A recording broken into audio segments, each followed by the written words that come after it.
Mrs. Twit comes ballooning down. Mrs. Twit may have been ugly, she may have been beastly, but she was not stupid. High up there in the sky she had a bright idea. "If I can get rid of some of these balloons," she said to herself, "I'll stop going up and start to come down." She began biting through the strings that held the balloons to her wrists and arms and neck and hair. Every time she bit through a string and let the balloon float away, the upward pull got less, and her rate of climb slowed down. When she had bitten through 20 strings, she stopped going up altogether. She stayed still in the air. She bit through one more string. Very, very slowly, she began to float downwards. It was a calm day. There was no wind at all, and because of this, Mrs. Twit had gone absolutely straight up, and now she began to come absolutely straight down. As she floated gently down, Mrs. Twit's petticoat billowed out like a parachute, showing her long knickers. It was a grand sight on a glorious day, and thousands of birds came flying in for miles around to stare at this extraordinary old woman in the sky. Mr. Twit gets a horrid shock. Mr. Twit, who thought he'd seen his ugly wife for the last time, was sitting in the garden celebrating with a mug of beer. Silently, Mrs. Twit came floating down. When she was about the height of the house above Mr. Twit, she suddenly called out at the top of her voice, "Here I come, you grisly old grunion, you rotten old turnip, you filthy old frumpet." Mr. Twit jumped as though he'd been stung by a giant wasp. He dropped his beer. He looked up. He gaped. He gasped. He gurgled. A few choking sounds came out of his mouth. "Ah," he said. "Ah! Ouch!" "I'll get you for this," shouted Mrs. Twit. She was floating down right on top of him. She was purple with rage and slashing the air with her long walking stick, which she'd somehow managed to hang on to all the time. "I'll swish you to a swazzle," she shouted. "I'll swash you to a swizzle. I'll gnash you to a nozzle, and I'll nosh you to a nazzle." And before Mr. Twit had time to run away, this bundle of balloons and petticoats and fiery fury landed right on top of him, slashing out with the stick and cracking him all over his body. But that's enough of that. We can't go on forever watching these two disgusting people doing disgusting things to each other. We must get ahead with the story. Here is a picture of Mr. and Mrs. Twit's house and garden. Some house. It looks like a prison. Not a window anywhere. "Who wants windows?" Mr. Twit said when they were building it. "Who wants every Tom, Dick and Harry peeping in to see what you're doing?" It didn't occur to Mr. Twit that windows were meant for looking out of, not for looking into. And what do you think of that ghastly garden? I'll show you again.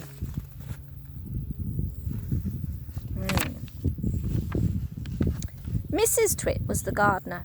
She was very good at growing thistles and stinging nettles. "I always grow plenty of spiky thistles and plenty of stinging nettles," she used to say. "They keep nasty, nosy little children out." Near the house, you can see Mr. Twit's workshed. And on one side, there's the big dead tree. There's the workshed. And here is the big dead tree. It never has any leaves on it because it is dead. Not far from the tree, you can see a monkey cage. See? There are 4 monkeys in it. They belong to Mr. Twit, and you will hear about them later. Once a week on Wednesdays, the Twits had bird pie for supper. Mr. Twit caught the birds and Mrs. Twit cooked them. Mr. Twit was good at catching birds. On the day before Bird Pie Day, he would put the ladder up against the big dead tree, climb into the branches with a bucket of glue and a paintbrush. The glue he used was something called Hug-Tight, and it was stickier than any other glue in the world. He would paint it along the tops of all the branches and then go away. As the sun went down, birds would fly in from all around to roost for the night in the big dead tree. They didn't know, poor things, that the branches were all smeared with horrid, hug-tight glue. The moment they landed on the branch, their feet stuck, and that was that. The next morning, which was bird pie day, Mr. Twit would climb up the ladder again, grab all the wretched birds that were stuck to the tree. It didn't matter what kind they were, song thrushes, blackbirds, sparrows, crows, little Jenny wrens, robins, anything. They all went into the pot for Wednesday's bird pie supper. On one Tuesday evening, after Mr. Twit had been up the ladder and smeared the tree with hug-tight, 4 little boys crept into the garden to look at the monkeys. They didn't care about the thistles and the stinging nettles, not when there were monkeys to look at. After a while, they got tired of looking at the monkeys, so they explored further into the garden. They found the ladder leaning against the big dead tree. They decided to climb up it just for fun. There's nothing wrong with that. The next morning, when Mr. Twit went out to collect the birds, he found 4 miserable boys sitting in the tree, stuck tight as could be by the seats of their pants to the branches. There were no birds because the presence of the boys had scared them away. Mr. Twit was furious. "As there are no birds for my pie tonight," he shouted, "it'll have to be boys instead." He started to climb the ladder. "Boy pie might be better than bird pie," he went on, grinning horribly. "More meat and not so many tiny little bones." The boys were terrified. "He's going to boil us," cried one of them. "He'll stew us alive," wailed the second. "He'll cook us with carrots," said the third. But the fourth boy, who had more sense than the others, whispered, "Listen, I've just had an idea. We're only stuck by the seats of our pants. So quick, unbutton them and slip out of them and fall to the ground." Mr. Twit reached the top of the ladder and was about to make a grab for the nearest boy when they all suddenly tumbled out of the tree and ran for home with their naked bottoms winking in the sun.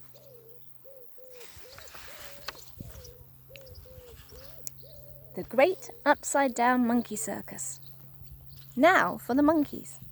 The 4 monkeys in the cage in the garden were all one family. They were Mugglewump and his wife and their 2 small children.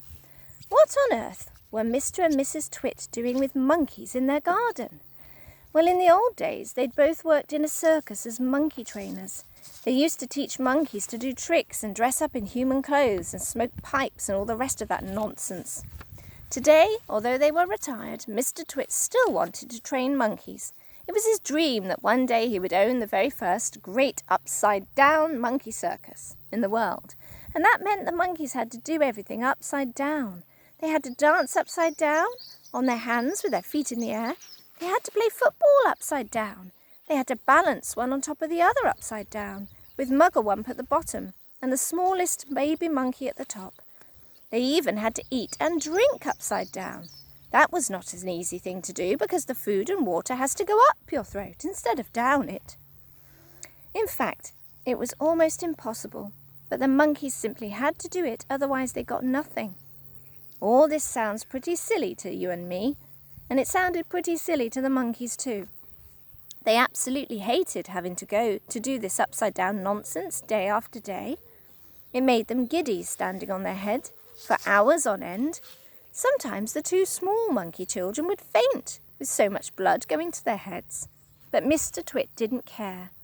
He kept them practicing for 6 hours every day, and if they didn't do as they were told, Mrs. Twit would soon come running with her beastly stick. The roly-poly bird to the rescue. Mugglewump and his family longed to escape from the cage in Mr. Twit's garden and go back to the African jungle where they came from. They hated them for what they did to the birds every Tuesday and Wednesday. "Fly away, birds," they used to shout, jumping about in the cage and waving their arms. "Don't sit on that big dead tree. It's just been smeared all over with sticky glue. Go and sit somewhere else." But these were English birds, and they couldn't understand the weird African language that the monkeys spoke. So they took no notice and went on using the big dead tree and getting caught for Mrs. Twit's bird pie. Then one day, a truly magnificent bird flew down out of the sky and landed on the monkey cage. Can you see?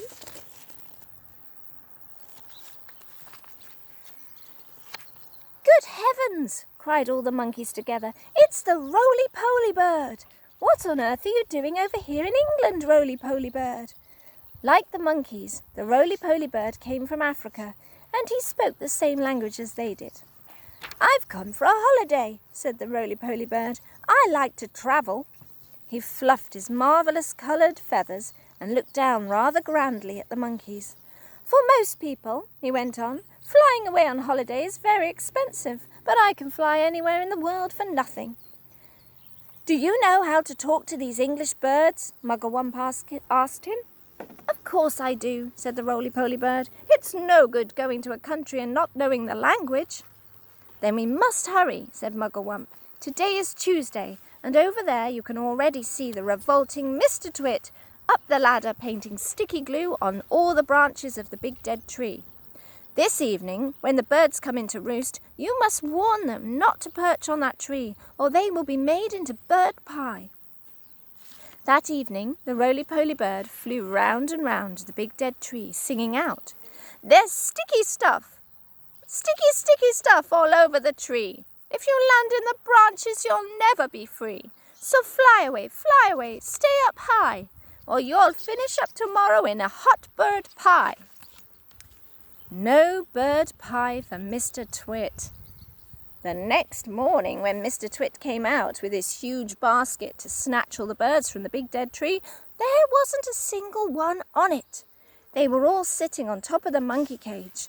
The roly-poly bird was there as well, and Mugglewump and his family were inside the cage, and the whole lot of them were laughing at Mr. Twit. Mr. Twit wasn't going to wait another week for his bird pie supper. He loved bird pie. It was his favourite meal. So that very same day he went after the birds again. This time he smeared all the top bars of the monkey cage with the sticky glue, as well as the branches of the big dead tree. Now I'll get you, he said, whichever one you sit on.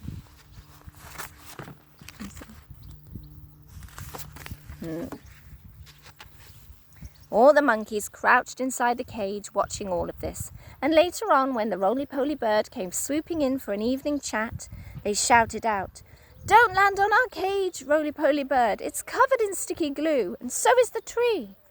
That evening, as the sun went down and all the birds came in to roost, the roly-poly bird flew round and round the monkey cage and the big dead tree, singing out his warning.